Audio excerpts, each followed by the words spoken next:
What is up, guys? It's the Football Take Slayer back here again to slay another terrible take. We're still focusing on Mark Goldbridge because I think he's just going on a generational world tour of really bad takes when it comes to Manchester United.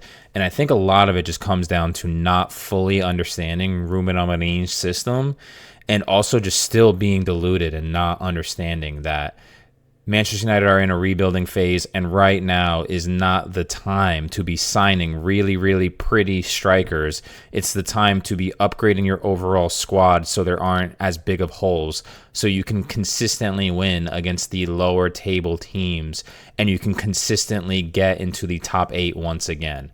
So first I want to focus on Mark Goldbridge, and he's just, in this video, he's talking about how Manchester United need to sign a striker. And I'm going to have clips throughout the video of him talking about it. But I really want to just make this first point. I think this is the most important point I can make right now. Is that I think if you wait a year before making this striker purchase, you might be sitting on the gold mine of all gold mines. We are not in a good striker market right now.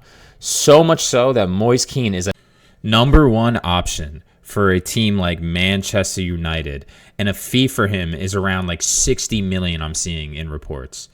The market really is right now just Sesko, who is extremely raw and unproven, Isak, which Manchester United can't afford, and I don't think Newcastle are going to let go.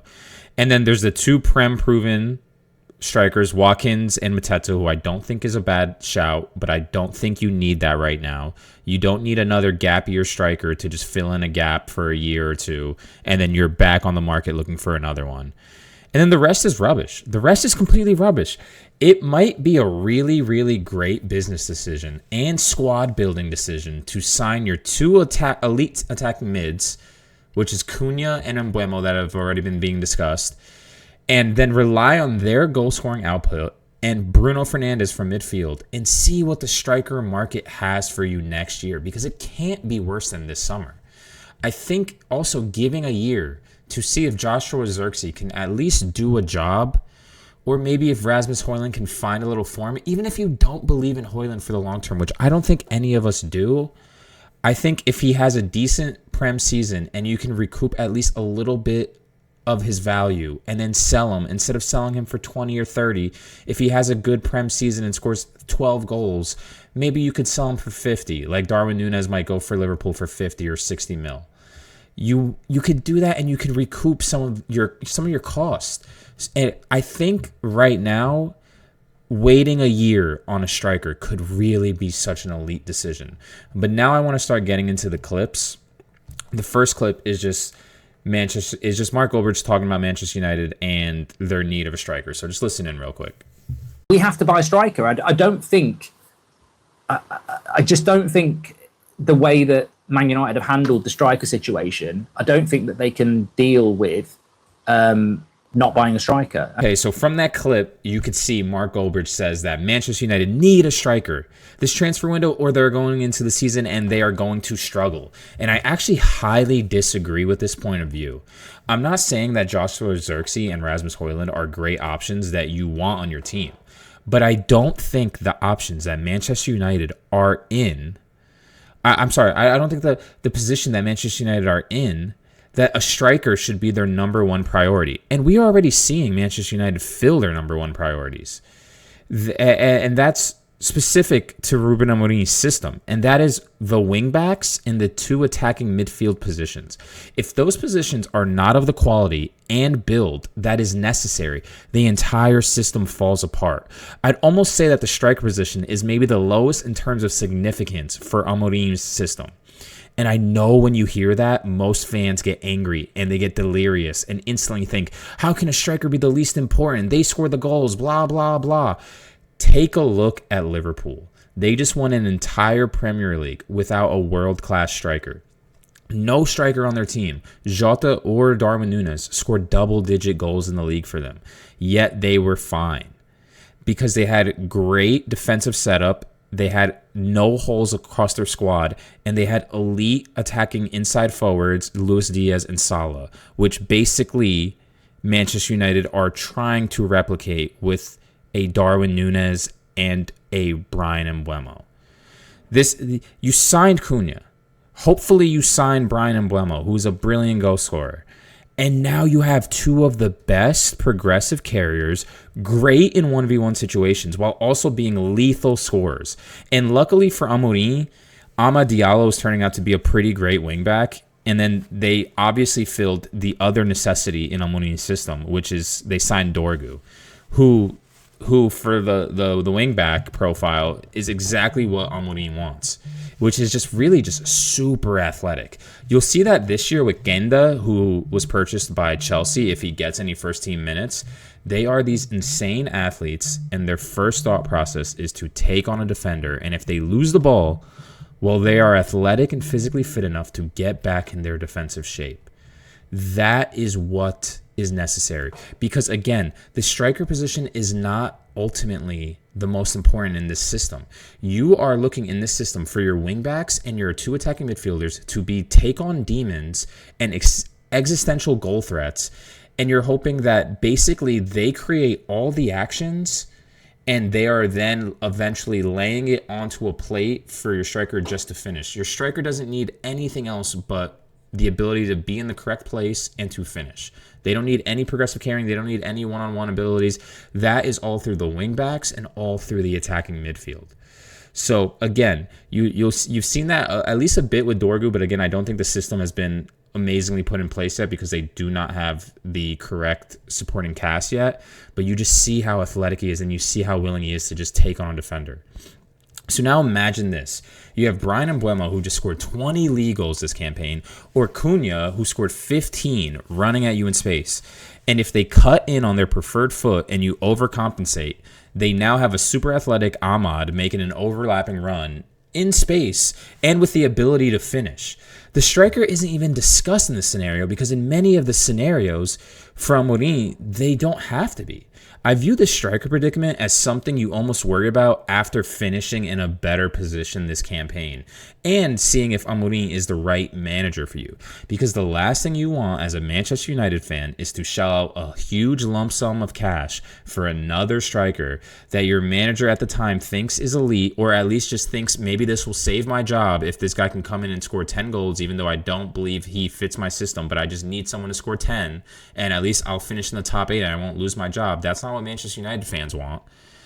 Well, then that manager is let go, and now that striker is struggling under a new manager, just like Højlund. Højlund was signed by Ten Hag. Ten Hag thought he was elite. Ten Hag gets the boot. Now look, Ruben Amorim can't wait to get rid of him, and now you just wasted 80 million euro on him. I also think it's slightly funny because Mark Goldbridge talks about the need to sign a striker like they haven't already spent over 100 million plus in the last 2 seasons on 2 different strikers. You guys have purchased strikers, and at this moment in time, it hasn't worked out great, but you need to start strengthening other areas. You've used your budget that you had on strikers. You've used the 100 mil. You now need to focus on the rest of the squad. You still have the likes of Casemiro and Maguire playing pivotal minutes. You are Manchester United in 2025, and Harry Maguire is still on your team, and Casemiro is still getting pivotal minutes. That is not okay. You can't have that. These are positions that need to be upgraded more than your striker position. You aren't challenging for the title and need a game-changing striker that can make a draw turn into a win. You are hopefully challenging for the top 8, and what you need is defensive solidarity and a full understanding of your coach's system. I think a great example of this is Arteta's Arsenal, or even Wenger's Arsenal, if I really think about it. Arteta has purchased 2 actual strikers at this point, and that's Gyökeres and Gabby Jesus. And Gabby Jesus might even be a stretch depending on who you ask, but I see him as a striker. They are still able to finish in the top 2 for 3 years now. They finished second place for 3 years now. I believe they should have signed a world-class striker last year or even the year before that because they did what Manchester United should be trying to do now, which is upgrade the squad and make it as class and as bulletproof as possible, and then sign the world-beating striker when you are in Europe and you have the full squad to compete and you're there, you're in the position, you've seen the second place for the last 3 years. They should have signed a world-class striker after they saw second place the first year, but I digress. A world-class striker can't win you anything on his own. when you're trotting out the likes of Harry Maguire and Casemiro week in and week out. There are other holes, and to be honest, with the 100 mil plus spent on the striker position, it should have been a hole that is fixed by now. But unfortunately, it still isn't. And now in this next clip, he talks about Mateta and Ollie Watkins, and he kind of just mentions Mateta being like a plan D. So just listen in. I would say as far as strikers go at the moment, I think Mateta's would have been my plan D anyway, behind Osimhen and Gyökeres. Obviously, the club's plan A was Delap. But I would say at the moment that Watkins might be the most realistic one. I actually think if Manchester United are dumb enough to buy a striker this window, Mateta is actually the best and only option they should go for. He is in his prime. He has no injury history in the last 2 or 3 years. I believe the fee would be more than reasonable. And the most important aspect is he plays in basically the same exact system at Palace that Amorim is running at Manchester United. Why do you think Cunha is such a good signing for Manchester United? Obviously, the 15 goals helps the optics, but he scored those 15 under Vitor Pereira's system, which is the exact same as Amorim's. He showed he can do it in the system. That is the same for Mateta. He has shown you for 2 years now with Glasner that he knows how to play in the 3-4-3, the 3-4-2-1, whatever you want to call it, system very, very well.